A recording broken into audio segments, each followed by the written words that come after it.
Why did Putin dare to surrender Kursk? How will more than 200 Ukrainian drones bomb the Russian Federation? And will the Russian dictator be arrested in Mongolia, we hope?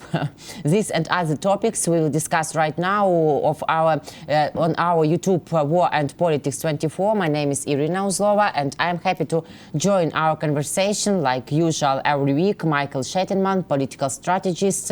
Michael, hello. Thank you for joining us. Glad to see you. Hi, Iryna. Hi. Please, our dear viewers, write down your comments and tell us from which countries you are watching us. It's very interesting and useful for us. So, Putin issues new ultimatums on peace negotiations tied to Ukrainian operation in Kursk region. Russian dictator Vladimir Putin has reiterated that Russia has never refused peace talks with Ukraine. However, he insists that the bandits in Kursk Oblast must be dealt with, according to Russian state media on September 2. He made this statement when he was with his visit at a middle school in Kyzyl, Republic of Tuva. Why has Putin, how do you see, Michael, changed his previous condition for starting peace talks with Ukraine? Because following the start of our Ukrainian operation in Kursk Oblast, the Kremlin has declared negotiations to be impossible. Yeah, generally, Putin during last year wants negotiation, yeah. But certainly he wants negotiation on his own condition. And his condition, he also pronounced that, absolutely pronounced, and he said, okay, my condition is you withdraw your Ukrainian troops from your own territory, which Russia thinks that this is Russian territory. It means Kherson district, which is Ukrainian district, Zaporizhia district, which is also Ukrainian district, Donetsk and Lugansk districts. So that was the Mr. Putin condition before Ukrainian forces invaded to Kursk region. After Ukrainian forces invaded Kursk region, his first reaction was no negotiation. But in fact, there was no negotiation anyway, because Ukraine refused negotiation on Mr. Putin's conditions. Yeah? Yes. So now he changed his mind, but it doesn't change anything in our reality, because we didn't have any negotiation and we don't have it now, and it doesn't look that we will have it tomorrow. Because now Mr. Putin condition, let's, how they say, let's disturb Ukrainian forces in Russian territory, which they call, Mr. Putin called bandits, which is gangsters, yeah, let's say, Ukrainian gangsters on Russian territory. But in this case, obviously, the position of Ukrainian side, of Ukrainian Ministry of Foreign Affairs, will be absolutely symmetric position. Like if Putin says our condition is withdrawing Ukrainian forces from Russian territory, so Ukrainian condition is withdrawing of Russian forces from Ukrainian territory. Well, that's, yeah, obviously that is from common sense. If Putin says I am ready for negotiation only after Ukraine withdraw their troops from Russian territory, so obviously our condition is very logical. And with this new condition, this new Putin's condition, you know, it is like, how to say that, it is the reason, one more reason for Ukraine to say, okay, Mr. Zelensky plan is ideal and the only possible plan to start negotiation after Russia withdraw their troops from Ukraine. This condition, this Ukrainian plan, this Mr. Zelensky peace plan, was also approved by 80 countries on summer in June summit in Switzerland, and 80 countries put their signature after this plan. And Mr. Borrell, who is the chief diplomat of European Union, said this is the only plan which could work, and this is the only plan which could be the basis of negotiation between the European Union with Ukraine and Russian Federation from the other side. So now we have like, one more ally, which is Mr. Putin, because he says the same thing. Withdraw your troops before the negotiation and not after that. Yes, but it seems to me that he is not ready totally, and I need some details. How do you think, is Putin really ready to exchange Kursk for all captured territories of Ukraine? Because I don't believe in it. Absolutely not. Absolutely not. He said, and his foreign minister, Mr. Lavrov, said that Kursk region is not a matter of negotiation. Okay, if it is not the matter of negotiation, let's have a war on Kursk region if you say that this is not a matter of negotiation. But in the same mood, we are saying Ukrainian territory is not the matter of negotiation. It's not the object of negotiation. Yeah, it is the same position. The position of Mr. Putin, in position of Ukrainian authorities, it is the same now. And it was not the same before our invasion towards Russian territory. But now we can say, okay, you are saying you don't ready to negotiate about your territory. We are not ready to negotiate about our territory. It is the same, yeah. So why did Putin make this statement today, and who are Putin's statements aimed at? Oh, that is a tough question, because usually, he has no audience. He has no audience outside of Russia. No, really. European Union has its own position, and position of European Union once declared by Mr. Borrell.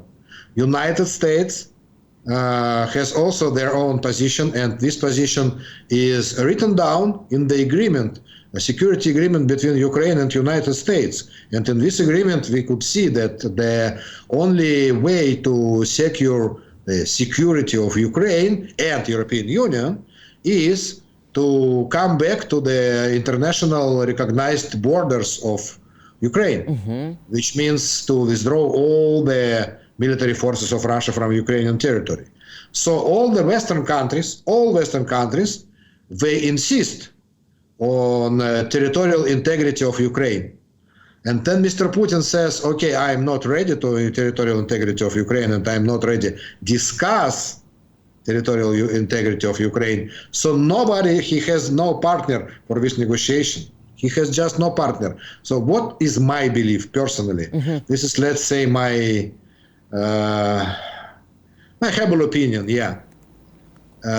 I see that inside Kremlin, inside Russian authorities, Russian government, and inside very close circle of Mr. Putin, we have two different flanks, two different parties, war party and peace party. Let's call them war party and peace party. Peace party were also not the pigeons. Peace party were also military guys, and were also some special security forces guys. But peace party, this is the people who want immediate ceasefire and immediate negotiation with Ukraine. War party, this is people who insist on capturing more and more Ukrainian territories in Donbass and other areas. Mr. Putin, he is the leader of war party. Yes. As well as former President Medvedev, for example, and who I can mention more. It is difficult to say who is in Mr. Putin party, because he is almost alone. In this war, on war flank of this, yeah. A lot of his own close circle were for negotiation and for ceasefire immediately. So his speech is towards the peace party around him. Peace party around him. He is in fear now after Ukraine captured part of Russian territory. It means that Putin's strategy doesn't work. Putin's strategy of war doesn't work. And also in this today's meeting was with children at the school. Mr. Putin met children at the school. Yes. And he had the conversation with children like they are not children, but political strategists from Washington or from Moscow or from Beijing, you know? Yes, like they were waiting for this knowledge day only to hear Putin aims on Ukrainian war or something things about Kursk region. It was unbelievable for him to hear, I think, like joke. Not only, you know, and more than that. His speech was, for example, about the policy, political situation inside Ukraine also. He said that, you know, Ukraine doesn't stop this war because current authorities, current government of Ukraine were feared to lose election after the war in Ukraine. But this is children, Russian children in some very far away district of Russia, yes. in Tuva, which is in the middle of Asia. This is not Europe at all, yeah? Yes, it is 4,000. This is a remote region, yeah? Sorry? It's 4,500 kilometers from Ukraine, Michael. Well, yeah, 4,500 kilometers from Ukraine. And he, Mr. Putin, he tries to, you know, persuade them that he is right. He does right things at the war. Yes. He says, you know, we capture square kilometers per day of Ukrainian territory. And these children, they should what? To make festival for that or something like that. And then he tell these children stories about Ukrainian government. What they should do? They are just children from remote region in the middle of Asia on the Chinese border somewhere. But I found some key for his word, for his speech. He said that 10,000 of guys from this region, this is a small region, Tuva, Autonomy Republic of Tuva, and 10,000 Tuvinians, or how they call them, Tuvinians, 10,000 Tuvinians, they now on front line inside Ukrainian territory, 10,000. But total population of this Tuva region is 300,000 people, which means one of 30 people, they're on front line now. One of 30, when we count everybody, all the old people and children and women, everybody. So from adult men, it should be like 25% or 30% of adult men of Tuva were on front line now. So when he meet these children, so every, let's say, second or third father of this girl or guy now is in the war. So this was why he thinks this is important for these children, I believe. He is not normal and is not adequate, we understand it. And if I understood right, will we continue the Kursk invasion further if we see now that we are actually achieving our goals? Yeah, I can't say what were our goals in Kursk region. What we can say, that Ukraine also captured Russian territory, and when Mr. Putin says to these children that Russian army captures square kilometers per day of Ukrainian territory, so Ukrainian army captures tens of square kilometers per day, more or less 100 square kilometers per day in this operation. So the territory which Ukrainian army captured during last month inside the Russian Federation is bigger territory than Russian army captured during last year in Ukrainian territory. So this is only one of our goals. Another goal is to capture Russian soldiers. Our army captured a lot of Russian soldiers inside Russia. Why? Because these soldiers were not professionals, were very bad prepared. They're just people from like civil service or something, but they are military, yeah? They are military from formal point of view, so they are combatants from the international law point of view, but Ukrainian army can capture them and exchange them for Ukrainian prisoners who now spend the time in Russian prison, in the Russian camps. It is the second goal. But there is the third goal, which I can't say you what is that. But obviously, there is a connection between Kursk front line and Donbass front line. It is very direct connection because it is very close one to other. Every movement inside Kursk region of Russian Federation, it also brings some movement inside Donbass area of Russian troops, for example. And I am not military specialist, and I am not a military expert, and I am not sure that every military expert can explain you what does it mean, because this is the plans of Ukrainian chief commander, and nobody knows what exactly this plan.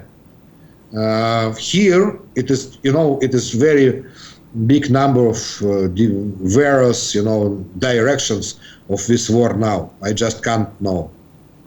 Okay, now let's move on to our next topic, hot topic, it seems to me.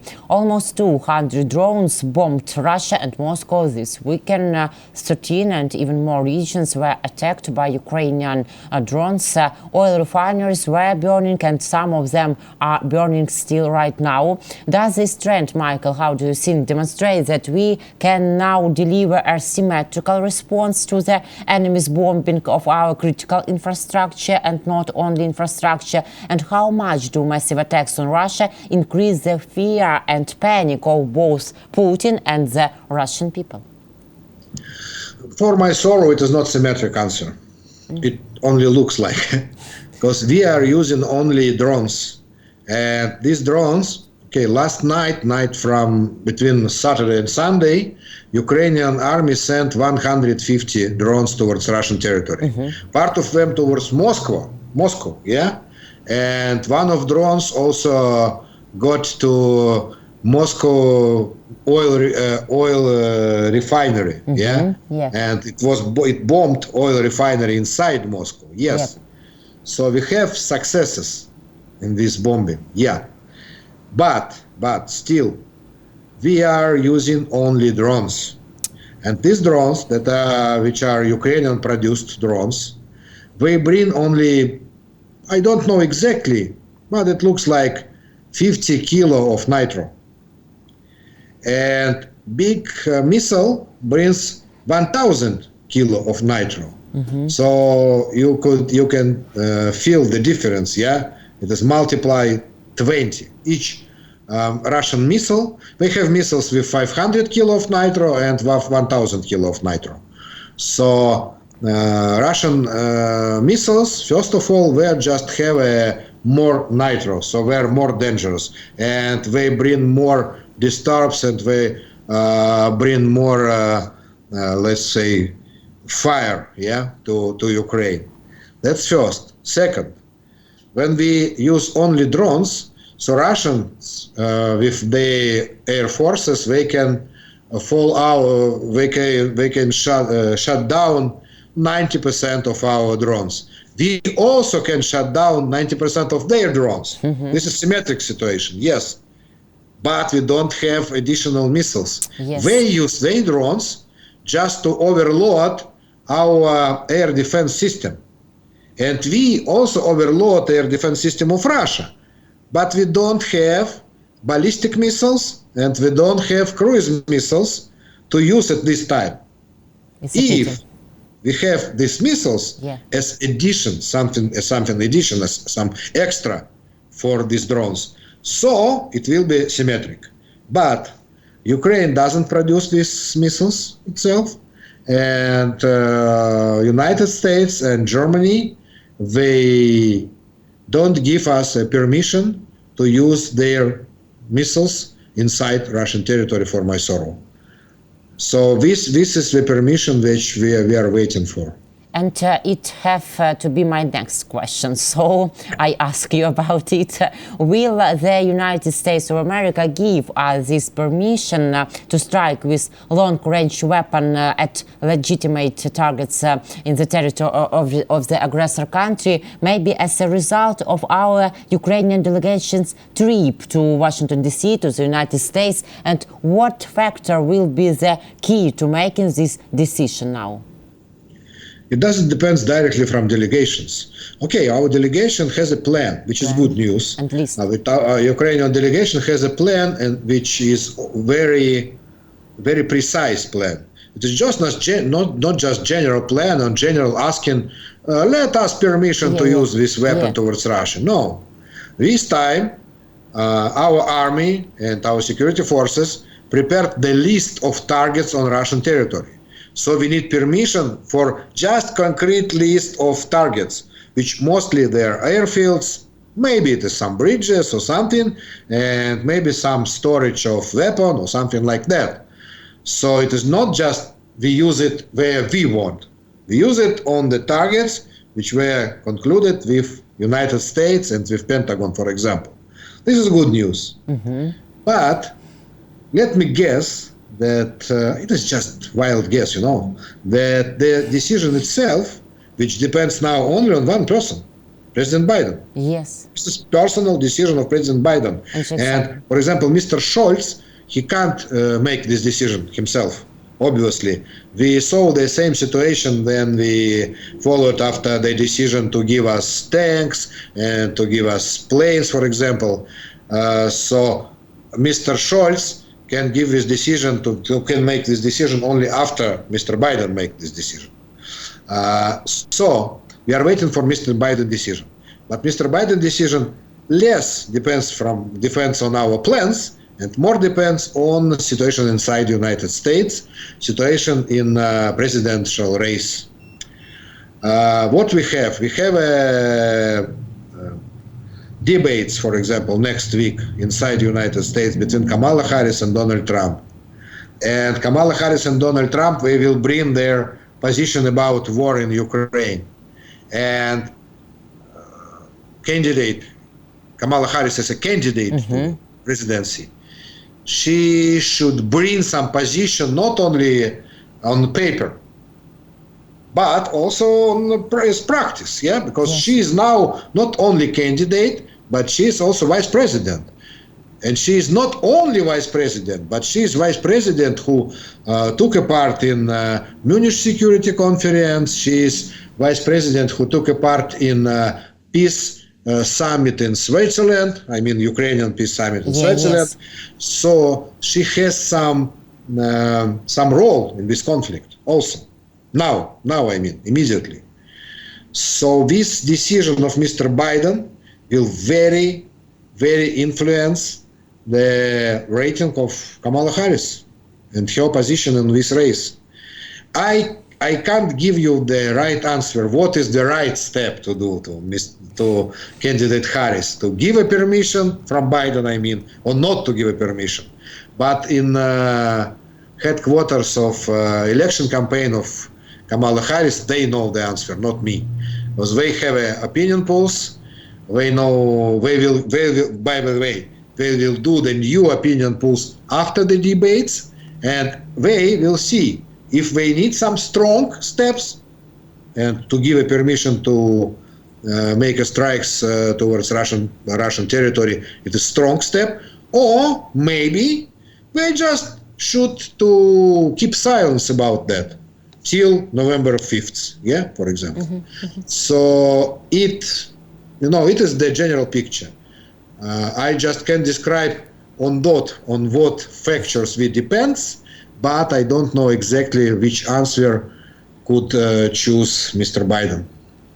And this result is very important for us, so we will wait. And while we are waiting for this permission, Michael, Russia massively strikes Kyiv again. Second week, we see these massive attacks, combined missile attacks on Kyiv, bombing Ukraine on Knowledge Day is another manifestation of terrorism by Putin, Russian dictator. And what is the goal of the Russian dictator now? How do you think? Well, today I felt it on myself because I'm in the city center of Kyiv, and this night was very, very difficult, really very difficult. And I remember just a couple of nights like that, because today Russia bombed not only with cruise missiles, which we used to during 3 years, almost 3 years of war, but today Russia threw the biggest number of ballistic missiles towards Kiev in one night. It was 9 ballistic missiles. And this is a big number. To shut down 9 ballistic missiles, you should use at least 20 missiles of Patriot system, air defense Patriot system. And you know, believe me, when you are sitting in the middle of this battlefield, you feel like, you know, like you are the fighter, you are the pilot of F-16 or something like that. Yeah. Yes. Because you just see the flashes around you, and my building, for example, it just shrank. My building was shrank. Yeah. And me and my cats, we just spent this night on the floor. Yeah. It was very dangerous and really fearing, yeah. Reality. But good news that our air defense system worked very good, and all the Russian missiles, they were shut down. All Russian missiles towards Kiev, I mean. 9 ballistic missiles and about 10 cruise missiles. But the citizens of other cities were less lucky, because we have this kind of Patriot system only for Kiev. And in nearby city of Kharkiv, for example, which is a city of 1 million people, this is a big city, 1 million people. They don't have Patriot system, and they just can't to defend the city from ballistic missiles of Russians. And Russians killed yesterday 5 or 10 people, I don't remember, in Kharkiv. The same they did on Friday. And they ruined the biggest sports center in Kharkiv, in the city of 1 million people. And they used around 10 ballistic missiles against Kharkiv yesterday. So it was very, very difficult night. Why Russians do that? It is just regular part of their war. This is not anything new. This is not any special operation. They just have a plan. The plan of how to destroy Ukraine, how to destroy Ukrainian infrastructure, and how to kill all the Ukrainians. Their final goal is to kill each Ukrainian, every person, just every person. This is not fantasy. This is their declaration, open declaration. Mr. Medvedev, who is the second man in Russia, he said our final goal is to kill every Ukrainian on this territory. It will take years, but we will go to this goal. And their representative in United Nations, Russian representative in United Nations, he said that their goal is to disrupt all the Ukrainian cities, So this is just part of their strategy. But you know, they don't have enough. They don't have enough missiles. They don't have enough weapon for that. Because Kiev is a huge city, really huge. There's 4 million people, and it is city number 5 or 6 by population in Europe. So you know, to destroy this city, you need United States Army and Chinese Army together,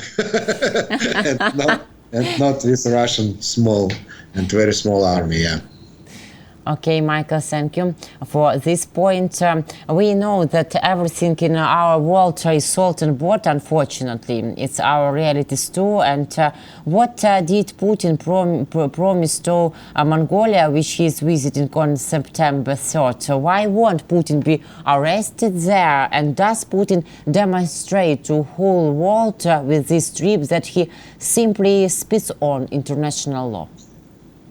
Yeah, it looks, at the beginning, it looked like a very strange decision to go to Mongolia by Mr. Putin, because International Criminal Court issued the order, I don't remember how it is called in the court, but they issued the order for arresting Mr. Putin for his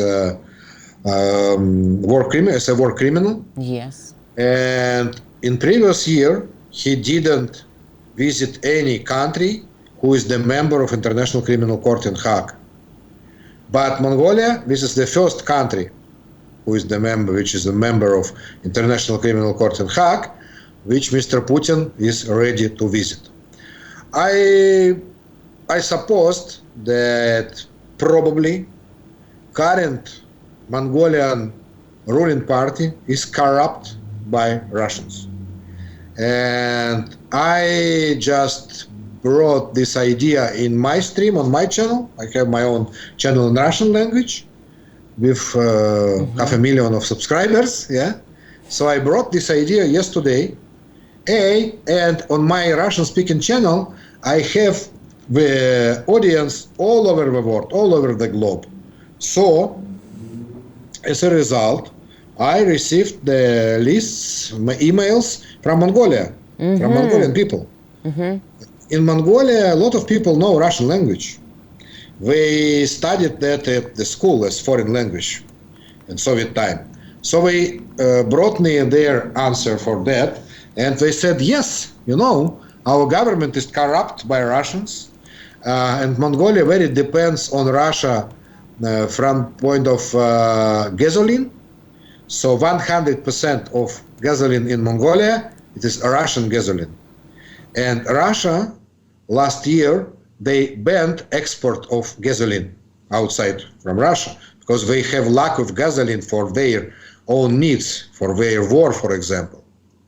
This is because Ukraine, you know, because Ukraine bombed the Russian refineries, oil refineries.